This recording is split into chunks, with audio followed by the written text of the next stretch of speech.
La palabra de Dios de hoy tiene un claro sentido pedagógico y es que nosotros a la luz de la Pascua veamos el anuncio de Jesús. Por eso hemos vuelto un poquito para atrás en la primera lectura, en los Hechos de los Apóstoles, y lo tenemos otra vez a Pablo hablando en la sinagoga de Antioquía de Pisidia, donde hace la segunda parte del discurso y centra precisamente la fuerza del mensaje en Cristo. Los cristianos tenemos que recordar que tenemos que adecuarnos al que nos escucha, tenemos que respetar las culturas de donde se predica el Evangelio, pero no tenemos que tardar en anunciar a Cristo. Acuérdense que la primera catequesis que Pablo hace en un territorio totalmente distinto, como era la Grecia clásica, en el ágora, en la plaza, donde la gente estaba acostumbrada a discutir las distintas filosofías y los problemas políticos de la ciudad, empieza muy bien, logra muy bien tener la atención, inclusive cita a poetas griegos, pero habla demasiado. Cuando termina dando el mensaje principal, que es Cristo muerto y resucitado, se le van todos. Porque tendría que haber empezado por ahí, obviamente en una cultura donde el concepto mismo de la resurrección es un concepto hibristés, híbrido, que es imposible, era para el griego en ese momento pensar en la resurrección. Ya asomándose un poquito a la mitología de ellos, tienen a Escolapio, que era un médico que se atrevió a resucitar un muerto y tuvo todos los castigos indecibles de todo el panteón de dioses. Entonces, hablarle a un griego de la resurrección de alguien era poco menos que herético. Entonces, en ese caso, Pablo, con su testimonio y con su fuerza, tendría que haber empezado con eso. ¿Qué quiero decir con esto? Que habitualmente los manuales o las colecciones de homilía, cuando recurren a este texto, nos recuerdan que no tenemos que olvidarnos de lo principal del mensaje cristiano, que es precisamente anunciar a Cristo.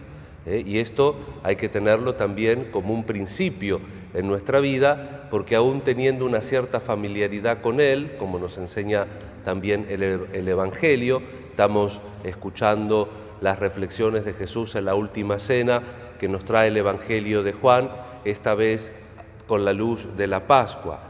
Y cuando Jesús dice que el camino de la fe es un camino de ir al Padre, dice, muéstranos el camino. Dice Jesús, yo soy el camino, la verdad y la vida.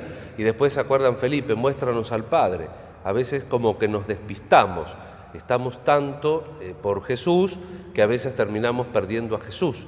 Entonces es importante cada tanto centrar. Nuestra fe es cristocéntrica, nuestra fe, nosotros no seguimos un libro, un sistema de ideas, un sistema moral, un conjunto de normas y leyes, sino que lo que nosotros seguimos es una persona viva, la persona de Jesucristo, que es el camino. Y en ese sentido teológico, la Iglesia es sin-nodal. Sin en griego es con Y, sin, con, y jodos, camino, con camino.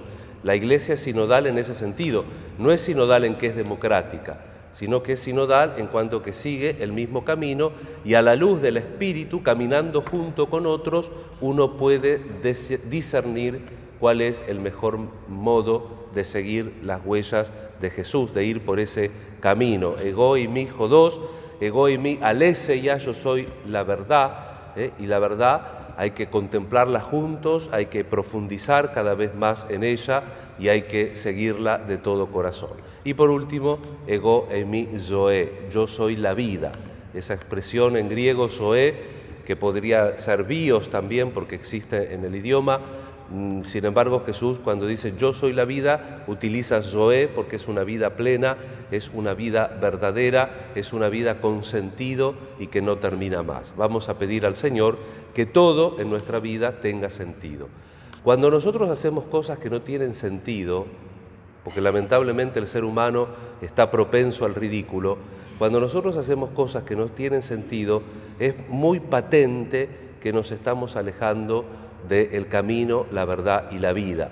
Todo, dice el Concilio Vaticano II, lo que es auténticamente humano es cristiano y viceversa. Un cristiano nunca puede ser algo ridículo, algo que no tiene razón, que no tiene sentido. ¿Por qué? Porque se está alejando del camino, se está buscando a sí mismo, con mucha, poca o mediana razón. Lo importante es que nosotros tenemos que estar siempre dentro de ese camino que es el propio Jesús. Que la Santísima Virgen nos acompañe, que nos dispongamos a celebrar el domingo con un corazón renovado y a seguir viviendo nuestra vida siempre por este camino hacia el Padre con la fuerza del Espíritu. Que así sea.